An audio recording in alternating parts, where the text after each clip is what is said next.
ऐसे 14 लोग जो होते हैं जीते जी मरे हुए होते हैं। इन दुर्गुणों से जो बचे हुए होते हैं वे मरकर भी अमर होते हैं। श्री सद्गुरु महाराज की जय। जियतन मार मुआ मत दैयो, यही इसका अर्थ है। जिनके अंदर के सद्गुण सद्धर्म सदैव जागृत रहते हैं वे जीते हैं। ऐसे को सताना नहीं, समग्र दुर्गुणों से भरे हुए आदमी को मेरे सामने लाना नहीं। मास बिना मतइयो रे, मास का अर्थ होता है चंद्रमा, प्रकाश। ध्यान पर तब तक बैठे रहना जब तक कि ध्यान में कुछ दिख न जाए। एक दुकान पर आदमी तब तक बैठे रहता है जब तक कि कुछ बिक नहीं जाता। 10 बजे रात तक बहुत बढ़िया बैठता है, एक भी ग्राहक आ जाए। ध्यान पर बिना कुछ देखे उठ करके निकल गए, तब तक बैठे रहना है जब तक कि ध्यान में कुछ दिख न जाए। कुछ किए बगैर हम बैठा तो उठे नहीं, कम से कम जाप ही 1 घंटा तक करके उठे। गुरु महाराज के रूप का बारंबार चिंतन करके ही कम से कम उठे। दृष्टि को कुछ देर एकाग्र करके ही उठे।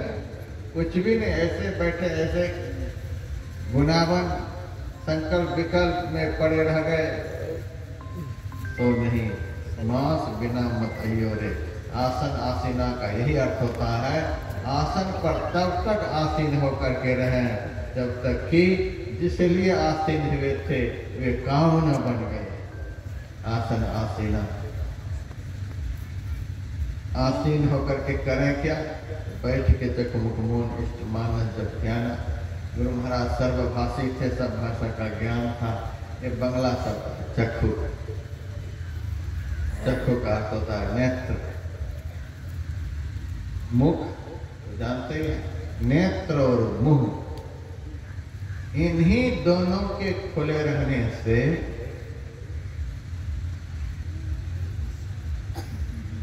संकल्प विकल्प होता है, गुनावन होता है। नेत्र के द्वारा रूप का सर्जन होता है, मुंह के द्वारा शब्द का सर्जन होता है। शब्द को जन्म देने वाला कौन सा इंद्रिय है? मुंह है। और रूप को जन्म देने वाला कौन सा इंद्रिय है? नेत्र है। और यही गुनावन का मूल कारण है। आंख बंद करते हैं, या तो कोई कहानी शुरू हो गई या तो सिनेमा शुरू हो गया।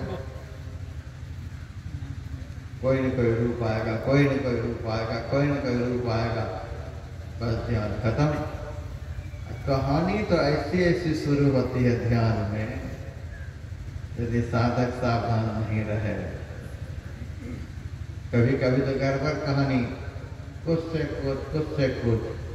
भजन के समय जो कहानी शुरू होती है वह तब खत्म होती है जब भजन का समय खत्म हो जाता है। साधक के मन में होता है थोड़ा सा और रस ले लेते हैं, तब बंद करें, थोड़ा सा और रस ले लेते हैं। गुरु महाराज का वचन है, जो प्रत्याहार में हार गया वह पस्त हो जाएगा, उनसे भजन नहीं होगा।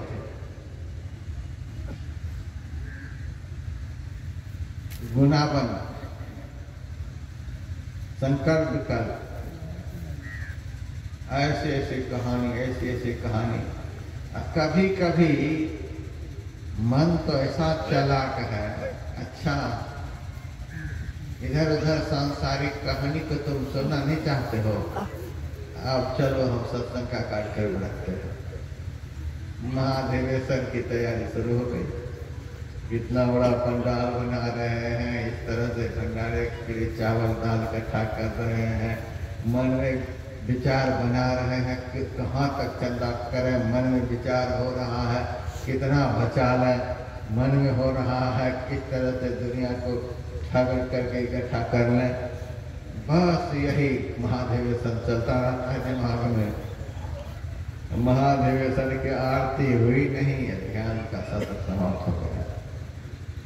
ऐसा भी होता है कि धार्मिक मनोरंजन, मन बड़ा चालाक है, तुम बुरा बुरा चिंतन नहीं करना चाहते हो, अब तुम्हें ऐसा ऐसा चिंतन में फंसाएंगे जो तुमको अच्छा लगेगा। अब आश्रम बनाना शुरू कर दिए, इस तरह के पिलर दे रहे हैं, इस तरह की चित्रकारी, इस तरह का रंग वहाँ पर लगाएंगे, इस तरह की खिड़की वहाँ पर, अलमारी वहाँ पर, ऐसा फर्श लगाएंगे, ऐसा पत्थर राजस्थान से लाएंगे। बनाओ सत्संग मंदिर। सत्संग मंदिर का उद्घाटन हुआ नहीं, उससे पहले आसन पर से उठ गए, हो गया ध्यान। अब आ गए 8-10 महात्मा आश्रम से, बस उनके लिए चावल बना रहे हैं, दाल बना रहे हैं, खिचड़ी पका रहे हैं, पापड़ छान रहे हैं, आसन लगा रहे हैं। महात्मा ने अब तक भोग भी नहीं लगाया, तब तक ध्यान पूरा हो गया। यह तक बड़ा मजेदार विषय चलता है ध्यान के समय। इसीलिए संत तुलसी साहब की वाणी में आस आवीर गुलाल गुलन को करी सत्संग उरोरी, मुक्त नर देह धरोरी, खेलोरी हृदय हरि होरी। आस आवीर गुलाल गुलन को करी सत्संग उरोरी, ये गुणावन सबको सत्य के संग के द्वारा उड़ा कर खत्म कर।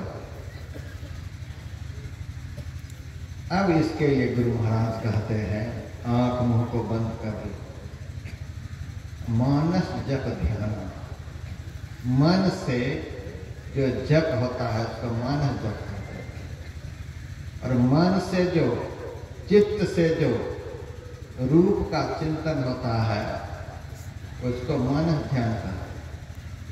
मनन होता है मन से, और चिंतन होता है चित्त से, स्मरण होता है मन से, ध्यान होता है चित्त से। इसमें थोड़ा सा अंतर है।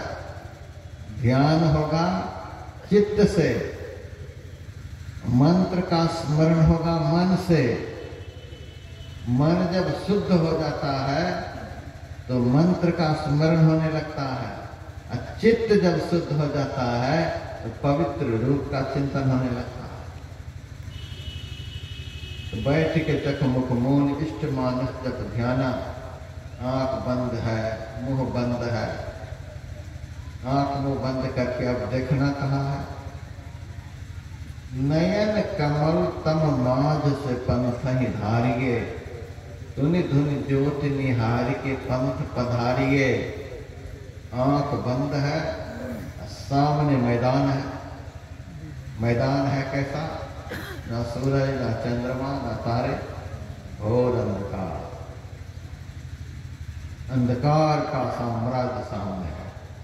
गुरु महाराज कहते हैं पूरा का पूरा अंधकार देखोगे तो घबरा जाओ। पूरा का पूरा अंधकार नहीं देखना है। नयन कमल तम मार, अंधकार के बीच में देखना है। अंधकार का बीच कहाँ होगा? बीच बड़ा सांकेतिक शब्द है। एक 10 फुट का डंडा है और आपसे कोई पूछता है इस डंडा का बीच कहाँ है बताओ, आप कहाँ बताएं? जहाँ से 5-5 फुट का विभाग हुआ वही डंडा का बीच हुआ। आपसे कहा जाएगा छू करके बताओ। बीच वाली जगह को यदि आप छुएंगे तो कुछ कम हो जाएगा। सुई से भी यदि आप छूते हैं उसको तो सुई के परिमाण बराबर भी वह जगह कम हो जाएगी। तो बीज का सही अर्थ नहीं होगा। बीज का केवल दृष्टि के साथ संबंध होता है, उसका हाथ से कोई संबंध नहीं होता है। बीज को केवल देखना होता है, उसका स्पर्श करना नहीं होता है। नयन कमल तम माझ, ये बिल्कुल देहात का शब्द है। माझ यानी बीज, अंधकार के बीज। तो बीज कहाँ है? कबीर साहब ने इसका खुलासा किया। अर्ध ऊर्ध बीच लगन लगी है। अर्ध कहते आधा को, ऊर्ध कहते ऊपर को। यह खोपड़ा जो है गर्दन से ऊपर, इसका आधा भाग ले। ये खोपड़ा का आधा कहां से? आंख से नीचे को छोड़ देना, अर्ध हो, आधा का त्याग। अर्ध का मतलब आंख से नीचे को छोड़ देना, लेना है ऊपर को, ऊपर के भाग। अभी ऊपर को पूरा का पूरा नहीं लेना है, ऊपर का मामला तो बड़ा लंबा है। नीचे, आंख से नीचे को छोड़ देना है, पूरा ऊपर की तरफ जाना नहीं है। आंख के नीचे का भाग और ऊपर को भी छोड़ देना है। अब बीच में जाना है। वो बीच कहाँ होगा? भागे बिंदु मई तख्तिर ललाट शतु मध्य में, दोनों आंखों के मध्य स्थान, दोनों भ्रुवों के मध्य स्थान, यही है बीच। यहाँ पर इशारे से देखना, शिस्त से देख जहाँ धिष्ट सारा, इशारे से देखना है। आंख बंद रहे, केवल दोनों आंखों के मध्य की तरफ हमारा ख्याल, यही है तम माज। नयन कमल तम माज, आंख बंद करके दोनों आंखों के मध्य की तरफ हमारा ख्याल रहे। वही ख्याल रखता हुआ मंत्र का जाप करें। पहले जाप शुरू करें। यह क्या है? ये मानसिक पूजा है। किसी देवी देवता को पूजन में हम बुलाते हैं, क्या कहते हैं? इंद्रादि 10 दिक्पाल यहाँ गच्छ, यहाँ तिष्ठ। ब्राह्मण देवता को बुलाते, यहाँ गच्छ, यहाँ आओ। फिर कहते हैं यहाँ तिष्ठ, यहाँ ठहरो। इस मंत्र के द्वारा देवता को बुला करके जब ठहरा लेते हैं, तब जल के द्वारा, चंदन के द्वारा उसका पूजन करते हैं। गुरु जी आए नहीं, अब आप पूजा पाठ शुरू कर देते हैं। यह गच्छा, यह क्या है? इष्ट मानस जप। हम इष्ट को बुला रहे हैं। मंत्र जप का इष्ट का आवाहन करना, इष्ट को बुलाना। बहुत बड़े आदमी को बहुत प्यार से बुलाया जाता है। और बुलाने के समय में जिनको हम बुला रहे हैं उनकी तरफ देखना भी होता है। उनकी तरफ देखता हुआ फिर बुलाना होता है। आप लोग मेरे सामने बैठे हैं, आप में से हम किसी को बुलाएंगे, आप आओ इधर, आप आओ इधर। आपको हम देखेंगे भी, तब हम कहेंगे आप आओ, तब आप आएंगे। यदि मैं पीछे की तरफ घूम करके कहूँ कि आप आओ यहाँ, आपको अच्छा लगेगा? ये कैसा आदमी है, कितना अटपटा बोल रहा है, देख रहा है उधर, बुला रहा है इधर। जिनको बुलाना होता है उनकी तरफ देखना भी होता है। राम को बुलाओ, कृष्ण को बुलाओ, शिव को बुलाओ, किसी को भी बुलाओ। जिनको गुरु ने जिनको बुलाने के लिए कहा है, यह उदार सत्संग है। हम लोगों को गुरु महाराज ने गुरु को बुलाने के लिए सिखलाया है। मंत्र में गुरु महाराज को बुलाते हैं। गुरु मंत्र क्या है? गुरु का आवाहन करना, गुरु को बुलाना। तो आंख तो बंद है, मुंह तो बंद है, तो बोलना है नहीं। जो भीतर नहीं है, बिल्कुल सामने नजदीक नहीं है, उनको चिल्ला चिल्ला करके बुलाना क्या है? तो भीतर नहीं है, मन में समाये हुए हैं। जो मन में समाये हुए हैं उनको बुलाने के लिए होठ हिलाने की जरूरत नहीं, माला करने की जरूरत नहीं। जो मन में समाये हुए हैं उनको मन से बुलाना होता है। यही है मन जप। होठ न डोले, जीव न बोले, सुरति धरण दृढ़ाई गए। इस तरह से न होठ हिले न जीव हिले, मानसिक स्मरण। और और देखना भी है। आंख बंद है तो आंख बंद करके हम गुरु महाराज को कहाँ देखते हुए पुकारें? गुरु का निवास कहाँ होता है? अंदर। घटरामन में लिखा हुआ है, सतगुरु संत कंज में वासा, सुरत लाए जो चढ़े आकाशा। सतगुरु का निवास शिष्य के कंज में होता है। कंज का अर्थ होता है कमल। यहाँ कमल का अर्थ आज्ञा कमल, आज्ञा चक्र। योग शास्त्र में कमल को चक्र कहा जाता है। आज्ञा कमल, आज्ञा कमल कहाँ है? आज्ञा चक्र कहाँ है? दोनों आंखों के मध्य में। दोनों आंखों के मध्य, न ऊपर न नीचे, न बाएं न दाएं, बस उधर ही देखता हुआ मंत्र का जाप करें। वहीं पर ख्याल रखें। इधर उधर ख्याल जाएगा तब मानस जाप नहीं होगा, तब तो खेल शुरू हो जाएगा, तब मन एकाग्र नहीं होगा। जिसके बच्चे रो रहे हैं वो माई बाहर जाए। इधर उधर यदि मन चला गया तब मानस जाप नहीं होगा। बहुत लोग नहीं समझ पाए हैं मानस जाप को।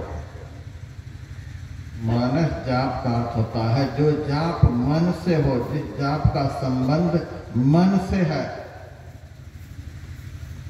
जिस जाप का संबंध केवल मन से है और कोई चिंतन नहीं, केवल मंत्र ही मंत्र मन में समाहित हो और कोई चिंतन नहीं, ऐसा जाप हो, तब वह मानस जाप कहलाता है।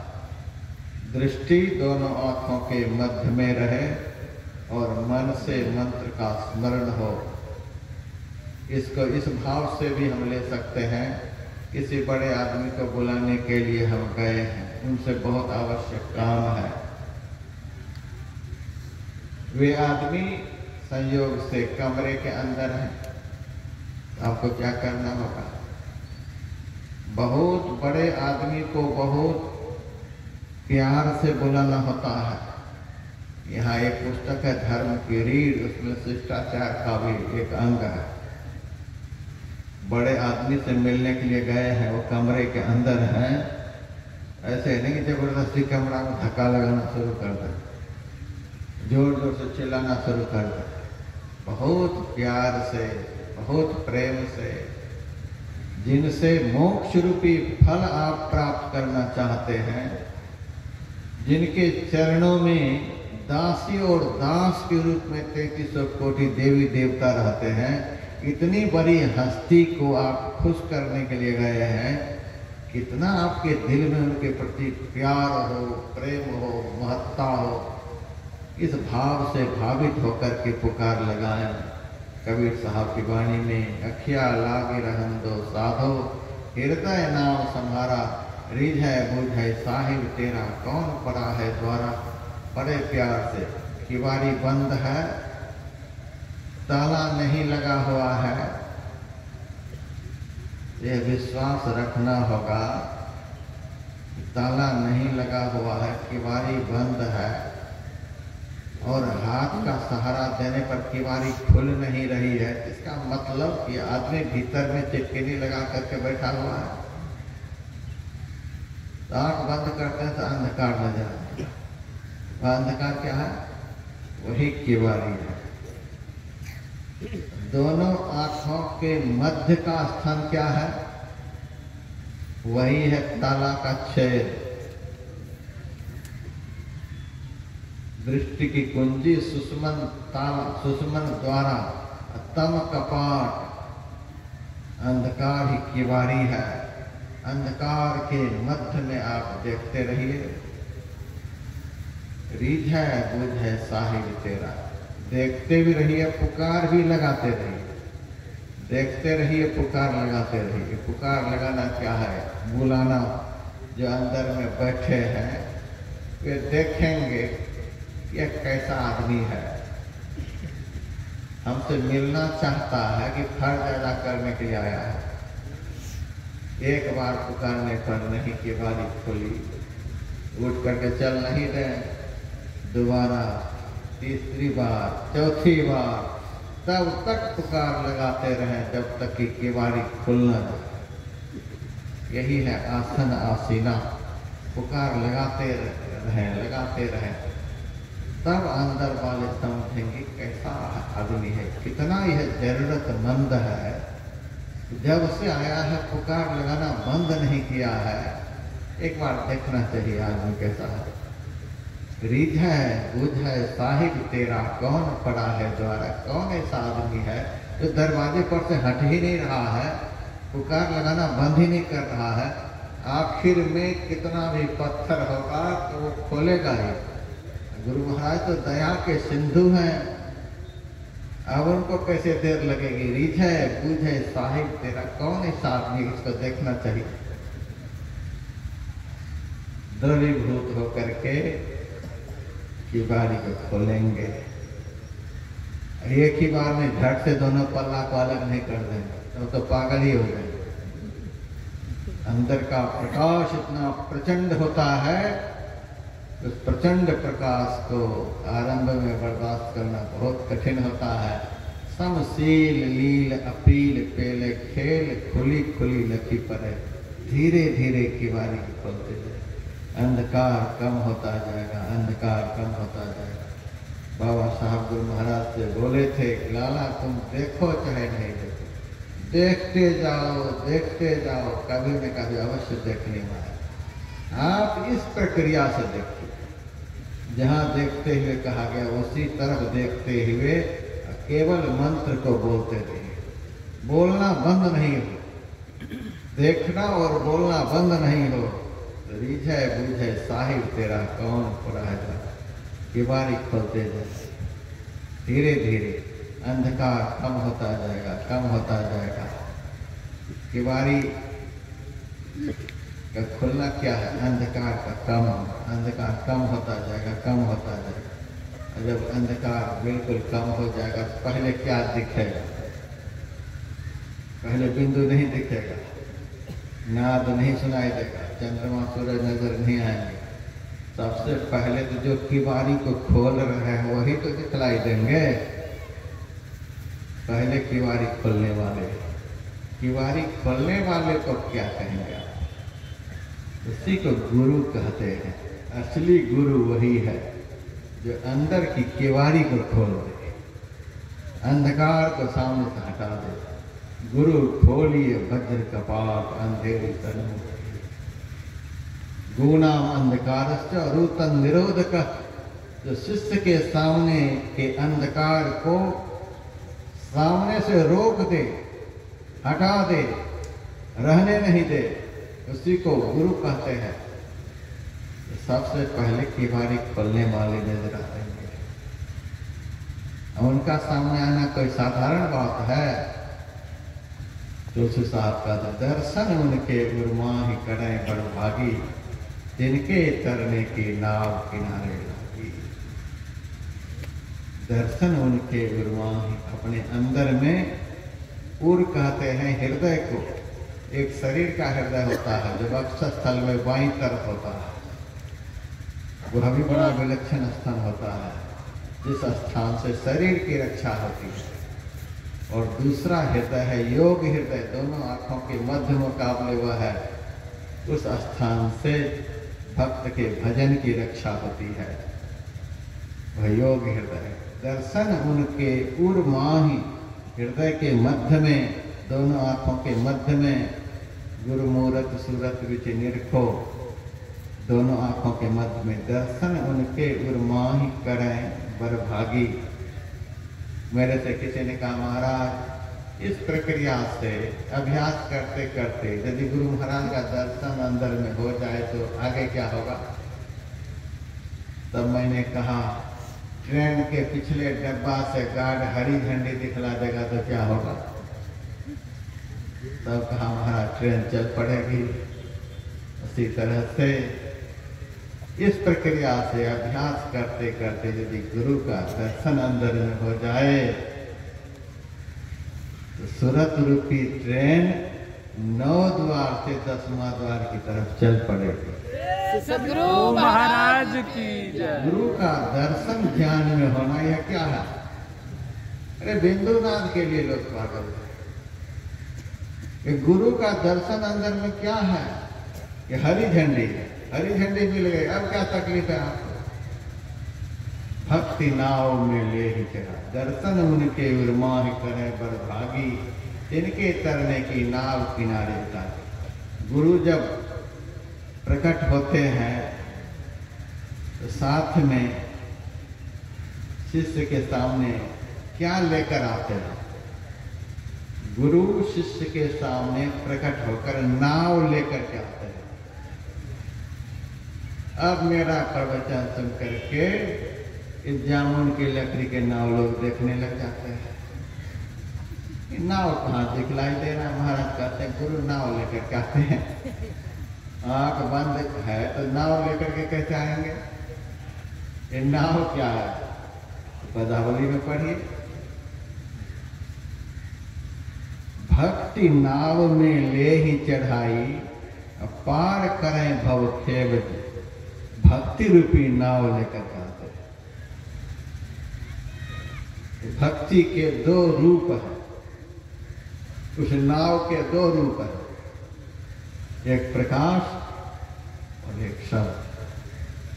भक्ति रूपी नाव के 2 रूप, प्रकाश और शब्द। सदगुरु जब सामने प्रकट होते हैं तो शिष्य के सामने अंतर ज्योतिरंतर नाद रूपी नाव को लेकर प्रकट होते हैं। बिंदुनाथ अगवाए तुम्हें ले जाएंगे, अरे हारे नहीं ज्योति मंडल सहनाद की सैर दिखाएं। आप पदावली में एक भजन सुन लीजिए, प्रवचन में समाप्त कर दूंगा। उसी भजन में अंतर भजन का सब कुछ समाया हुआ है। घटतम कूप में जुग जुग जीव भ्रमे, ले गुरु भेद जातम छेद, गुरु पद नख बिंदु देख रे। साधक के अंदर में जो कुछ भी अंत तक अनुभव होता है वह सब अनुभव गुरु का ही होता है। गुरु ही साधक की योग्यता को, शिष्य की योग्यता को देखते जाते हैं और अपने रूप को बदलते जाते हैं। शिष्य की साधना प्रौढ़ होती चली जाती है और सद्गुरु अपने रूप को बदलते चले जाते हैं।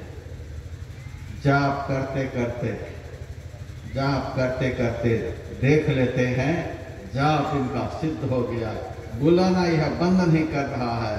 बुलाना तब सार्थक होता है जिनको बुला रहे थे वो आ गए, तो बुलाना सार्थक हो गया।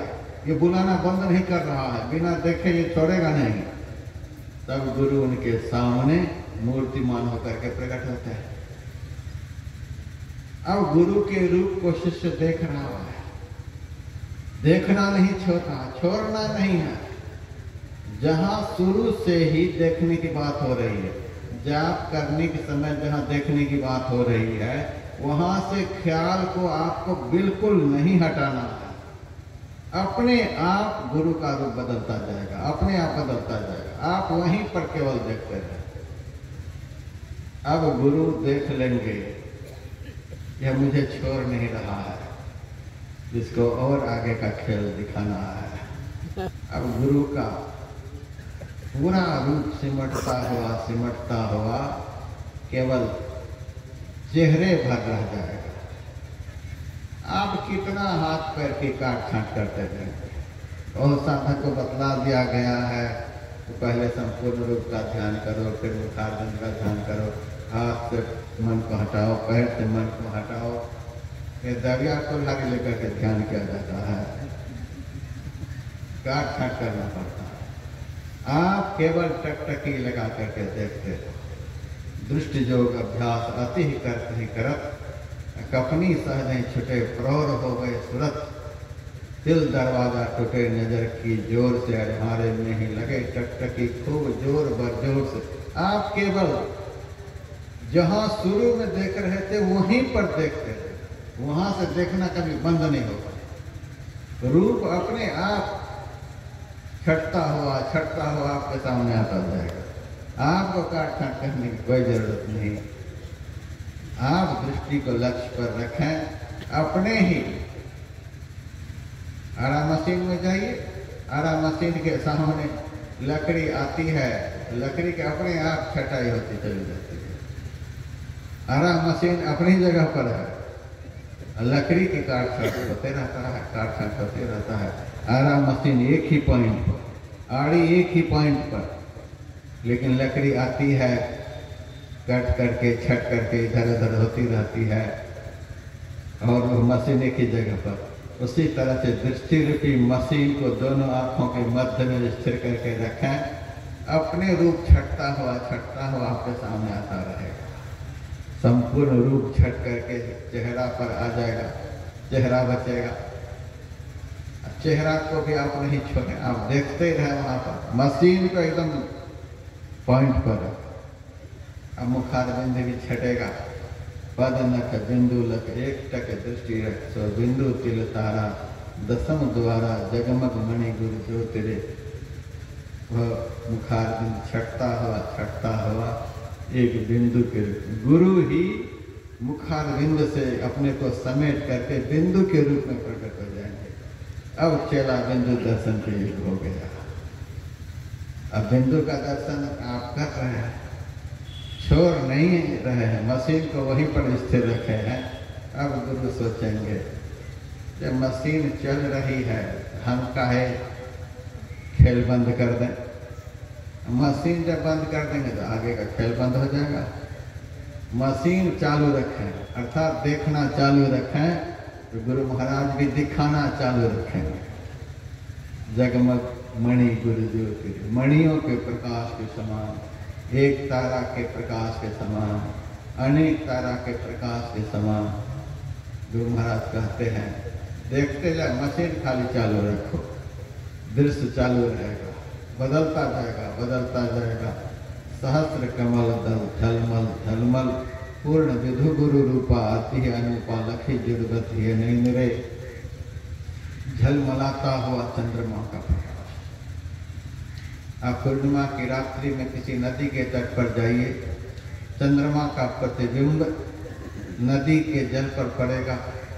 तरंगायमान जल के ऊपर जब चंद्रमा का प्रतिबिंब पड़ता है तो चंद्रमा भी ऊपर नीचे तरंग पर नजर आता है।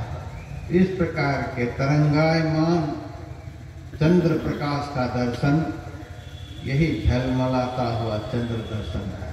झलमल इस तरह के प्रकाश का दर्शन। उसके बाद पूर्ण चंद्रमा का दर्शन, उस दर्शन का फल क्या? लखी जुड़वत ही नैनरे।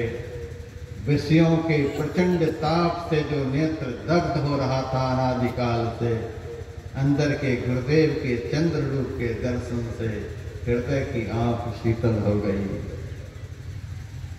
गुरु महाराज देख रहे कि मशीन चालू है, चलो अब थोड़ा सा और आगे बढ़ाते हैं इनको।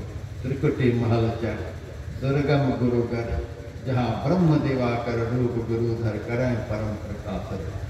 प्रातः कालीन सूर्य का दर्शन, दोपहर के सूर्य का दर्शन,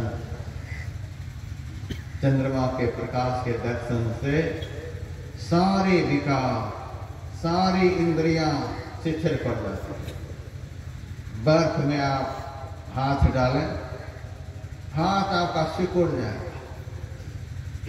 हाथ में जान है लेकिन अंगुली काम नहीं करेगी। बहुत देर तक बर्फ में हाथ रखेंगे, हाथ है, जान है हाथ में, लेकिन हाथ काम नहीं करेगा, अंगुली काम नहीं करेगी। उसी तरह चंद्रमा के प्रकाश के दर्शन से विकार भीतर में है, इंद्रियां मन बुद्धि चित्त अहंकार भीतर में है, लेकिन इसमें कोई क्रिया नहीं होगी। विकार है लेकिन विकार आपको प्रभावित नहीं करेगा।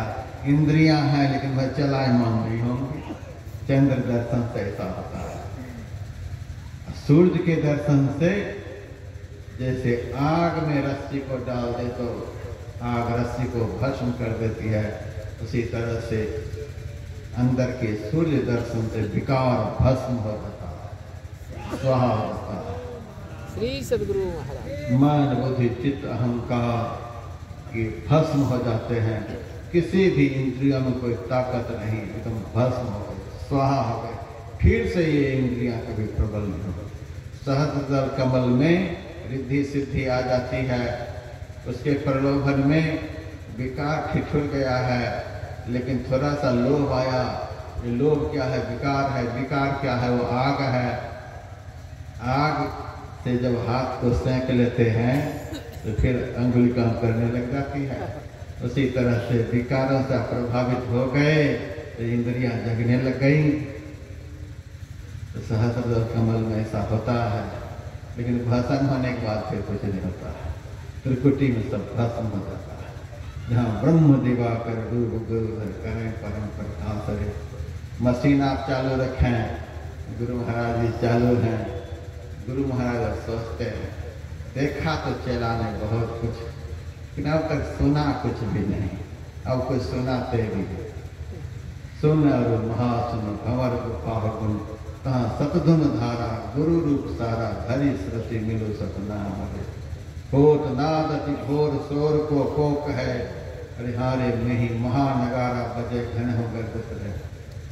तीनों बंद लगाए देख सुन धरी धरी धारा, चलत शब्द में खिजत बजत तो विविध प्रकार, चिंगुड़ का झनकार भंवर गुंजार, ये सब अनेक नाद के रूप में गुरु प्रकट होते हैं।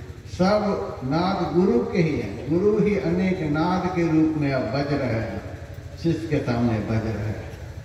एक से एक केंद्रीय नाद के रूप में गुरु प्रकट हो करके एक केंद्र से दूसरे केंद्र की ओर साधक की सूरत को खींचते हुए सबसे अंतिम केंद्र पर हरि श्रुति मिलु सतनाम रे, आदिनाथ सारधार के रूप में गुरु प्रकट होते हैं और शिष्य की सूरत को पकड़कर सार शब्द ध्वनि संग सूरत हो अकह में लीनी, जिसके विषय में कह नहीं सकते उसमें और सूरत जाकर के लीन होती।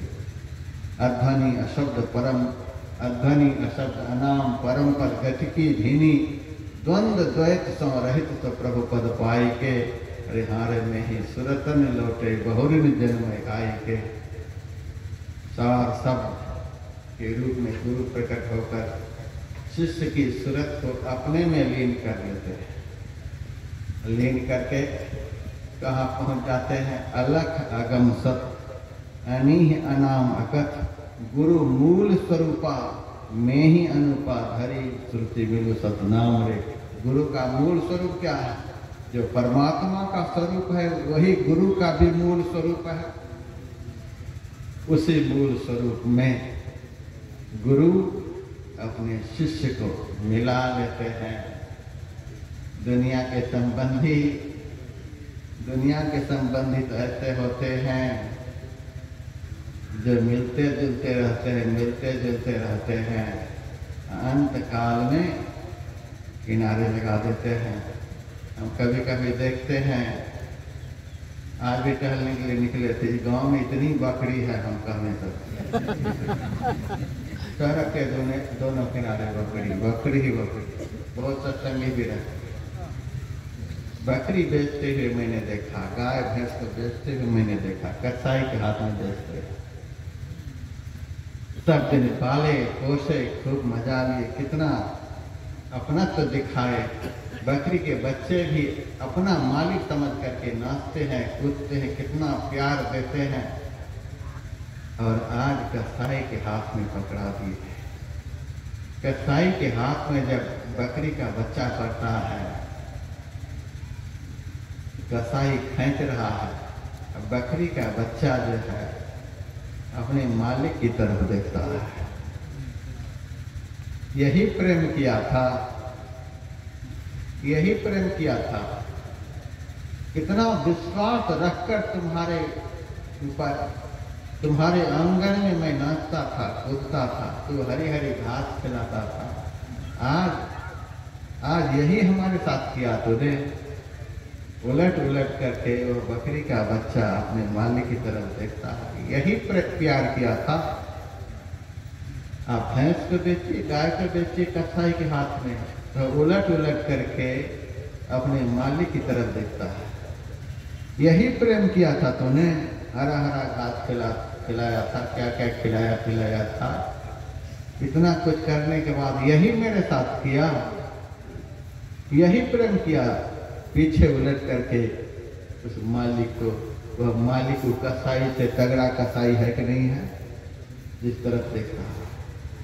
कबीर कहते हैं खाए खुराका पहन पोशाका, जम का बकरा पलता है, जम्बर जाति तोरे छाती, उनसे तुम्हें डरता है। ये संसार के संबंधी खूब प्रेम करेंगे, प्यार करेंगे, प्रेम करेंगे, प्यार करेंगे, और अंत काल में जमदूत जब कसाई बन करके आएंगे, उनका हाथ पकड़ा देंगे, अब तू जा उधर, हम चलते हैं इधर। यह संसार का प्रेम है। गुरु और शिष्य का प्रेम कैसा, आपने सुना भी, कहाँ से कहाँ तक शिष्य को लेकर के गए। गुरु मूल स्वरूपा में ही अनुपा, भज मिली हो भव पार रे। गुरु और शिष्य का अनंत प्रेम होता है, अखंड प्रेम होता है। गुरु अपने शिष्य को अपने में ही लीन करा करके एक हो जाते हैं, शिष्य को सदा सदा के लिए अपने में मिला लेते हैं, अलग नहीं करते हैं। श्री सद्गुरु महाराज की जय। मूल स्वरूपा में ही अनुपा, भजी मिली हो भव पार रे। जीव संसार सागर से पार हो गया। यही ध्यान योग की महिमा। ध्यान करने से यही होता है, ऐसा ही होता है। ऐसा होने के बाद आप बताएं क्या होने के लिए बाकी रह गया? कुछ बाकी नहीं रह गया। ध्यान करने से ऐसा ही होता है। लेकिन जिस तरह से शुरू से जब मैंने उठाया था प्रसंग को, उसी तरह से इस दिशा में चलने से इस परिणति तक अभ्यासी पहुंचता है। इसमें गड़बड़ करेंगे तब यहाँ तक पहुंचना बहुत मुश्किल है। ध्यान कर और सावधान रह। इन विषयों पर बढ़िया से आप लोग मंथन करते रहेंगे। रात भर आप लोग इस झीने पंडाल में बैठे रहे, ठंडी लगती रही, दिमाग सबका ठंडा रहा। इस ठंडे दिमाग में ये दिल को शीतल कर देने वाला जो ध्यान योग का विषय है, वह आप लोगों को सुनाया। अब दोपहर तक में तो आप गर्म हो जाएंगे। अब आपके दिमाग को गर्म कर देने वाला भी विषय चलेगा। 3 बजे सुबह चलेगा समय से। इसी तरह से मेरे कार्यक्रम में आना हो, इसी तरह से आप लोग पीछे की तरफ देखिए, किस तरह से सब बैठे हुए। एक आध माई को तो थोड़ा बहुत अपना धर्म की रक्षा करना ही चाहिए, तो कोई बात नहीं, लेकिन पुरुष वर्ग बड़े दुरुस्त हैं, इसी तरह से बैठना चाहिए, तब सत्संग की बात समझ में आती है। अब अपराह्न काल में सुनाया जाएगा। एक छोटा सा भजन भी गायक जी से सुनिए। हमारे संत शिशु बाबा कहा करते थे हम लोगों से, अच्छा खूब प्रवचन करता है जी, कह देते थे माई गा जाती है तो खूब तो कर ही देते हैं। अच्छा चलो प्रवचन करता है कोई बात नहीं, लेकिन प्रवचन के बाद आरती जरूर करवा देगा, एक भजन जरूर गवा देगा। मैं कहता कितना भाषण के बाद भजन गवाने की क्या जरूरत है? का प्रवचन जो है ना वह हल्की जुताई है, बाद में संतवानी का गायन हो जाता है तो चौकी पड़ जाती है। प्रवचन जो है वो हल्की जुताई, 3 खड़ा चल गया है, अब संतवानी का गायन चौकी पड़ जाएगी और आरती करके खाद बीज सब डाल करके अधिका सत्र समाप्त कर देंगे। दीक्षा के कार्यक्रम में सूचना दे देंगे। इतनी संख्या में हमारे सत्संगी भाई बहन हैं। किसी भी सत्संगी भाई बहन के हाथ में हरिद्वार की पुस्तक न हो, इतना सुनाना व्यर्थ है। अस्थाई प्रचार के लिए मैं आया हूँ। सभी सत्संगी भाई बहन गुरु ग्रंथ लेकर यहाँ से जरूर जाना। महर्षि में ही उपदेशामृत पर हमारे बिरौली के जय सभा जी ने 100 रुपये की छूट दी है। आप लोग लीजिएगा। 251 प्रवचन का संग्रह, 112 प्रवचन का संग्रह, 108 प्रवचन का संग्रह, 16 प्रवचन का संग्रह, संत में ही लीलामृत। तो आप लोग देखिएगा, एक बार जरूर पढ़िएगा। हमारी क्या श्रद्धा गुरु महाराज में, हमने गुरु महाराज को किस रूप में देखा समझा, वह थोड़ा बहुत लिखा है संत में ही लीलामृत में। आप देखिएगा, और भी बहुत सारी पुस्तकें हैं, उसको पढ़िएगा। जय गुरु। गुरु महाराज की जय।